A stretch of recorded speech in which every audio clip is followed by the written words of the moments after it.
Hi friends, one more mini vlog. ఇప్పటికి నేను 3 times Vijayawada వచ్చాను, కానీ ఒక్కసారి కూడా అమ్మవారి దర్శనం అయితే చేసుకోలేదు. ఈసారి ఎలాగైనా అమ్మవారి దర్శనం అయితే చేసుకోవాలని ఇంటి దగ్గర నుంచి 7కి స్టార్ట్ అయ్యాము. విజయవాడ వెళ్ళేలోపు 12 అయితే అయింది.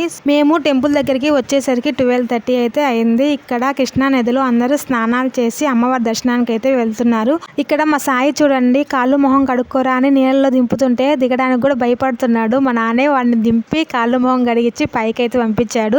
చాలా భయం అనమాట వాడికి నీళ్ళంటే. ఇక్కడ చిన్న చిన్న పిల్లలు కూడా కృష్ణా నదిలో దిగి ఈతలు అయితే కొడుతున్నారు. మాకు కిందకి దిగడానికి కూడా భయం వేసింది. మేము పైనే ఒక మెట్టు పైనే ఉండి కాళ్ళు మొహం అయితే కడుక్కొని ఇంక పైకి వచ్చామన్నమాట. నీళ్ళు అయితే బాగున్నాయి, కానీ ఒక సైడ్ వాటర్ ఉన్నాయి, మరొక సైడ్ అయితే వాటర్ లేవు. మేము వచ్చిన ప్రతిసారి కృష్ణా బ్యారేజ్ పై నుంచి బస్సు అయితే వస్తుంది. చుట్టుపక్కల ఇటుపక్క చూసిన వాటర్ అయితే ఒక చుక్క కూడా కనిపించలేదు, కానీ అమ్మవారి దగ్గర అయితే వాటర్ అయితే చాలా ఉన్నాయి. ఇక్కడే అందరూ స్నానాలు చేసి అమ్మవారి దగ్గరికి అయితే వెళ్ళి దర్శనం అయితే చేసుకుంటున్నారు. సో ఫస్ట్ మేమైతే వాటర్ లేవనుకున్నాం.